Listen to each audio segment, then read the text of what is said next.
Brian Seech is a self-described child of the 70s, when monster movies, chiller theater, and UFO sightings were at their peak. And then you started to have some Bigfoot documentaries.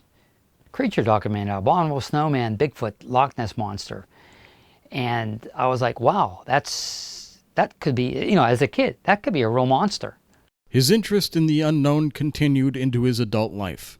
He married his wife Terrie, who also had an interest in the paranormal. Together with a friend, they formed the Center for Unexplained Events in 1986. We always say our mission statement is to document, preserve, archive, and investigate all sightings of unknown phenomena. At first, all we did was we collected articles, we collected books, some of which you see here. That's how old some of these are.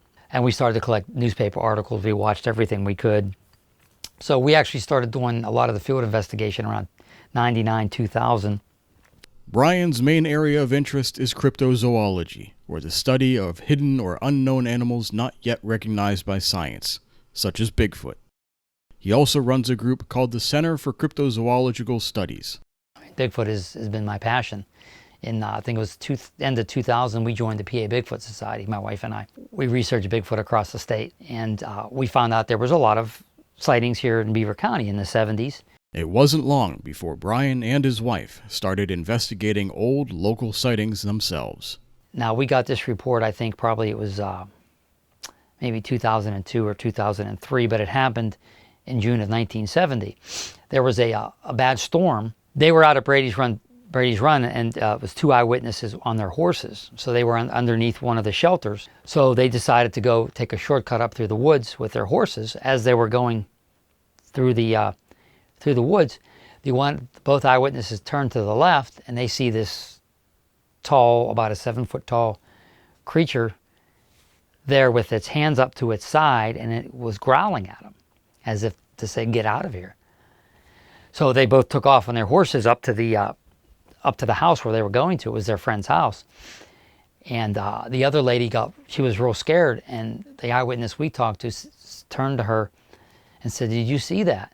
And she was shaking, and she says, "I didn't see anything. I'm never talking about it again." And she would not, still to this day, she won't reconcile what she saw. When we talked to the original eyewitness, in 2000, it was over like 30 years, she got goosebumps up and down her arm, and she grabbed her arm, and you could see the fear in her eyes from back then. She says, "I haven't talked about this in years. Nobody will believe me." I says, "Could you please draw?" We have had other sightings of Bigfoot in Beaver County, and actually Bigfoot is seen all across Pennsylvania. In December of 1974, a cast of a supposed Bigfoot print was taken by other researchers. Brian now owns one of the original castings. There was an actual creature sighted, and then very shortly after, there was an actual physical footprint. So we actually think that's the best piece of evidence that our group has, even though we did not find it. Now, whatever made this print, which, remember, it was in December, so the ground was hard, and you see how deep it went in to the ground. It was big and it was hairy, so if there's anything that I had to bet would have been an official Bigfoot print, it would be that one. Skeptics may have their doubts about the existence of the unknown, but Brian goes into his cases with an open mind. He's the first to admit that some cases simply have no concrete evidence to support their claims.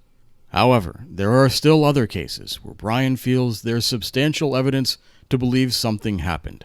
Something was seen. If you remember, in cryptozoology, people saw the mountain gorilla before it was discovered. They saw the Komodo dragon before it was actually discovered. That's usually the first step. You have to have a sighting of an animal, and you can pinpoint where it may be, and then people can see it. Maybe they come up with proof or a specimen somehow. Whatever investigation we do, first we're looking for physical evidence. We're looking for footprints. We're looking for maybe a sign that something big went through the area. Possibly if we can find hair samples, or we're actually looking for proof that a physical animal is actually at that location. We would like, as much as we can, even if it's an older sighting, to go to the actual location, take pictures. Maybe they saw something, it was further in the distance, and it was, say, a bear or something. It wasn't a Bigfoot, or it wasn't a dog man. So we don't know. When we go in with an open mind, and we've been to some of the the locations and some of the eyewitnesses, and you can tell that we don't think there's much to the story, so we don't even put them out or publish them. But usually the ones that we talk about, we think have a decent basis of at least somewhat of a truth. And what we kind of like to tell people is, for the sightings that we put out, is we believe that they believe they saw something, if that makes sense. Please come to us. You can go to our Facebook page, Center for Cryptozoological Studies, or our new page, which you can come with us from anything from Bigfoot reports to UFO reports to ghost sightings, is Strange Tales of Beaver County. And we want the people to come to us. Their names will never be used. It's about your sighting.